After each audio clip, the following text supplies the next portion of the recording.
All right.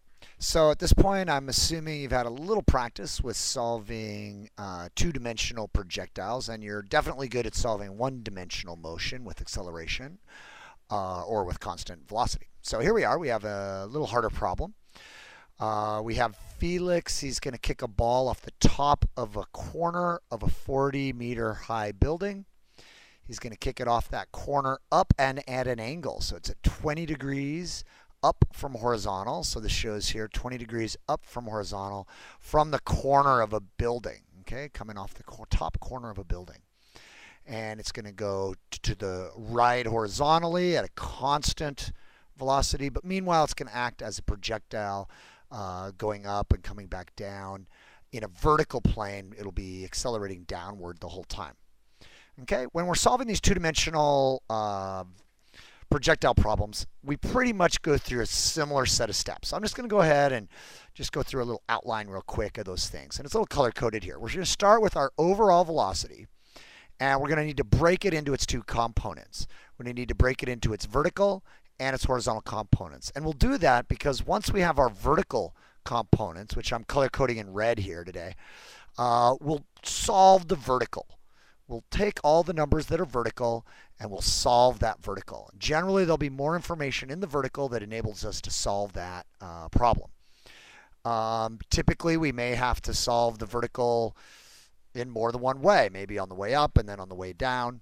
But in any case, we'll solve as much as we can in the vertical, which will also give us the time in the air, which will be very nice because then we can move over to solving the horizontal.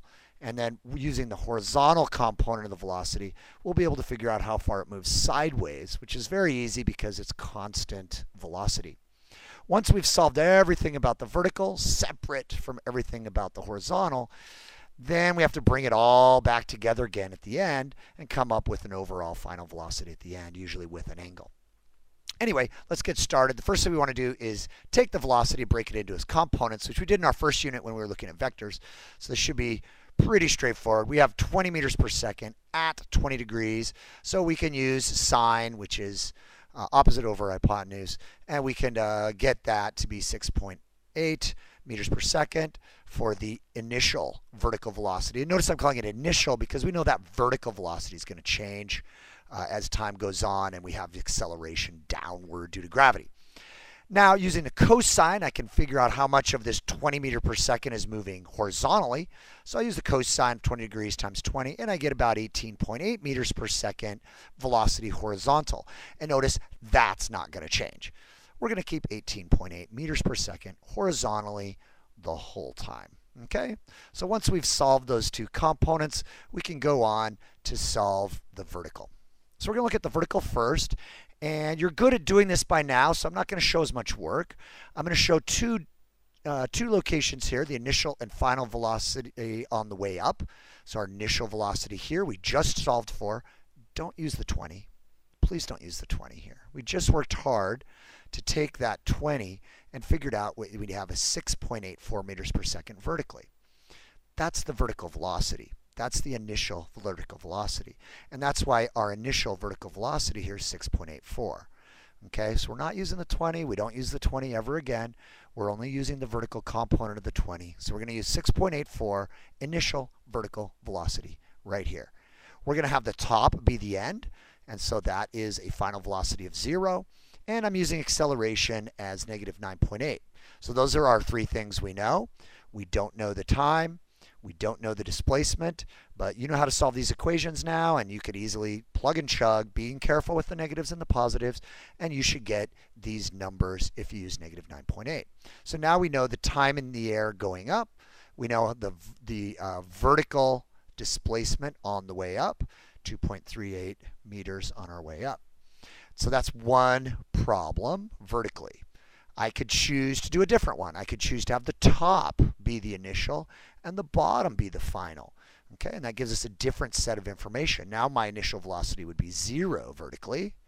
Now I know it's moving horizontally all this time, but this is all in red for a reason. We're solving the vertical only here. So the initial vertical velocity is 0 at the top, and at the bottom we don't know it. Vf equals 0. We don't know the time. We do know the displacement, though, because I just solved this 2.38, and I know the building was 40 meters high, so I know this would drop 42.38 meters. So I'd have 3 pieces of information, and I could solve the others. I could get my final velocity right before it hits the ground. I can also get the time on the way down. Okay. I also could have chosen to have the initial be the initial and the final be the final.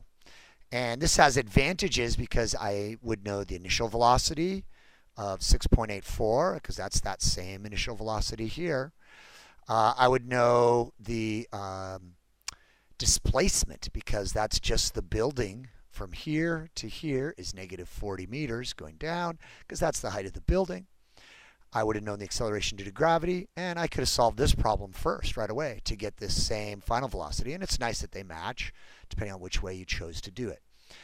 The time here is the total time, which we would get to be this, but we could also realize we could just add those 2 numbers to get this total time also. So the point here being solve the vertical.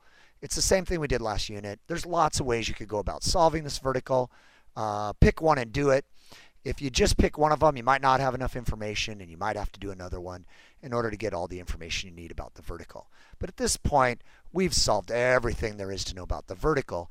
And this piece of information right here, 3.64, is the key piece of information that we want to use to go and solve the horizontal. So here we are. We're going to take that total time in the air. We're going to go to the horizontal, which is very nice, which enables us to figure out the distance here that we moved horizontally. Because horizontally, remember, we weren't moving 20. Horizontally, we were moving 18.8 meters per second. And now we know how long we were doing that. So we take our 18.8 meters per second horizontally and the time that we just solved, and we can figure out how far horizontally we moved, which is 68.38. Okay? That was a lot of work, but we're not done. We still need to solve for the overall final velocity right as we hit the ground. You'll notice we're going to use Pythagorean theorem. The horizontal velocity is still 18.8. That was the horizontal velocity the whole time. So we don't worry about initial versus final. On the other hand, the vertical velocity right before we hit the ground was negative 28.8.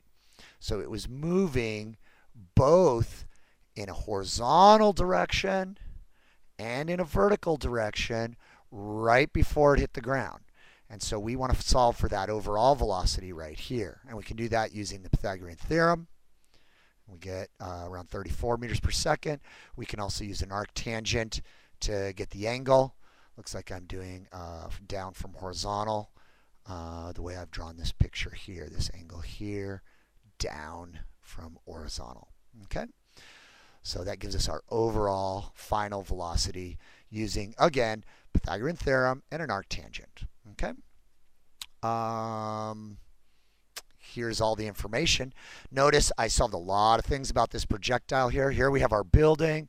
We've got our 20 degrees up from horizontal initially. So we have our initial vertical velocity. We have our horizontal velocity that stays the same the whole time. You'll notice the horizontal velocity here, 18.8, 18.8, 18.8. It's also 18.8 here. At this moment, the highest point is when our vertical velocity is 0. Right? But the horizontal velocity here is still 18.8. Okay? I got some other pieces of information. You might ask yourself, well, how did I figure out 13.3 meters here? Well, this comes from the time on the way up. If you recall, the time on the way up was 0.698. We did that back here when we solved this one here. We found the time on just the way up, the time on that. And we can't use half the time because obviously it doesn't spend as much time going up as it does spending down. But we do know the amount of time going up. I know my 18.8 meters per second horizontally, and that enables me to get the horizontal distance for different amounts here because I was able to use the 0.698 seconds with the 18.8 meters to get this. If I happen to ask for how far horizontally has it moved as it's going up. Okay, and then this total horizontal distance that we just calculated, the 68.4, is shown here in the picture as well. I think the story finishes. The ball, I think, wakes up a poor sleeping cat here that gets disturbed, but of course the cat's fine afterwards. Anyway, I hope this helps. If it doesn't, make sure you ask me, and I'll be back from community service at the end of the week. So good luck.